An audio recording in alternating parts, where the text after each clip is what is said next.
Namaskar and welcome. Weekly Gita with Ashok Vyas is a series that was started about 3 weeks ago with an idea to share how we can apply some of the principles from Srimad Bhagavad Gita. And as you are aware, Srimad Bhagavad Gita is a dialogue between Lord Krishna and Arjuna on the battlefield of Kurukshetra. Now, when this dialogue began, the setting was Lord Krishna took the chariot of Arjuna in the middle of two armies.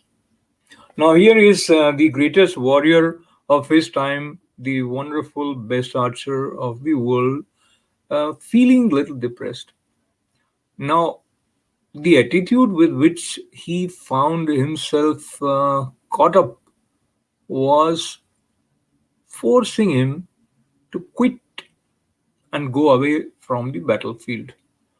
Now he was confused, he was depressed, and he was aware somewhere that something needs to be done in order to move forward.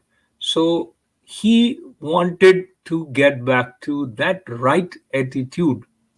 So, right attitude, in simple words, we can say, is that attitude which helps us in collecting our energy and applying the totality of our force towards the task in hand. If there is something which is making our energy go in different directions and energy is dissipated, then that attitude probably is not the right attitude. And when that happens, we are not in, in the state of happiness. And to be happy with what you are doing, again, would be one way to look at the right attitude. And sometimes there could be external reasons, sometimes there could be internal reasons, but all the times the ultimate solution we need to seek within. Why? Because through self introspection, the way Arjun started recognizing that he doesn't feel up to going in for this battle, for which he came all the way with all his other members of the army, and he was charged up when he reached there. But then he started thinking on a different track.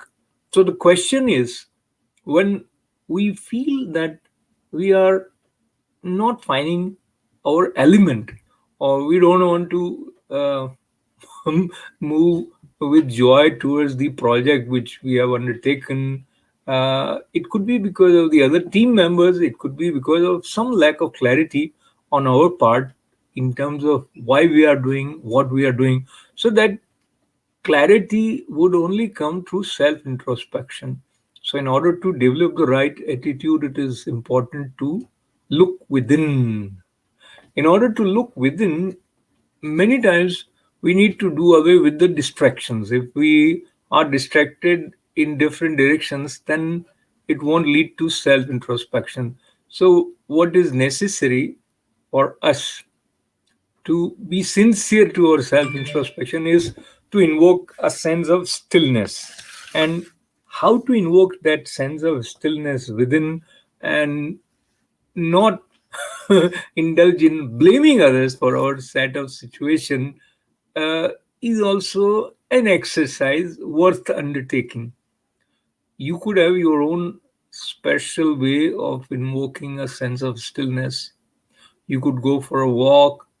You may find yourself swimming, or maybe if music is something which you love, maybe you want to sing, you want to play the musical instrument that is dear to you, be it a guitar, or you just listen to music. But the idea is, whatever is your way of invoking the stillness within needs to be undertaken sincerely. Why is that? Because that is very, very important in order to develop the right attitude.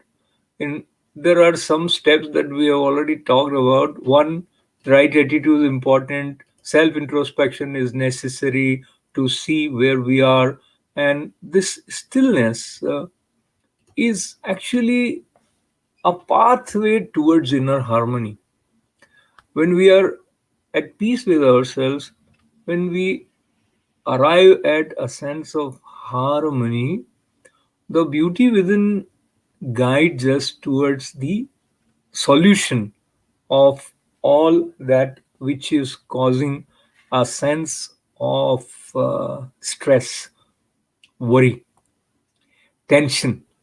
So we need to allow ourselves to have that space where we could be with ourselves. And it is not just the silence of the external environment, but the silence within is also important.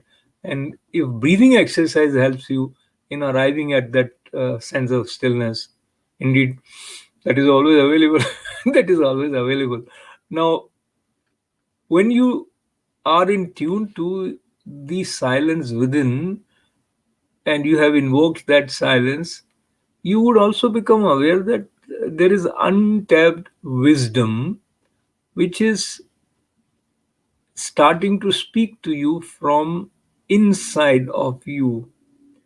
It was always there, but it wouldn't force itself like many people who are full of grace. They carry themselves with a sense of modesty. They wouldn't like to impose themselves on anyone else.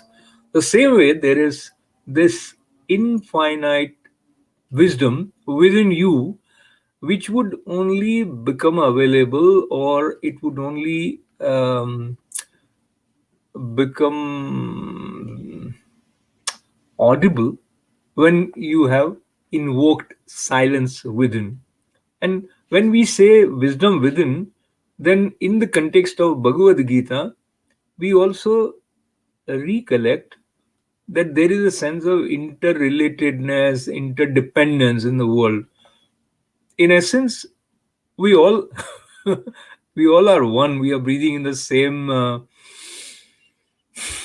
oxygen. We all have red blood flowing within our waves, and there is a same kind of a pattern which governs and helps all our organs of the body.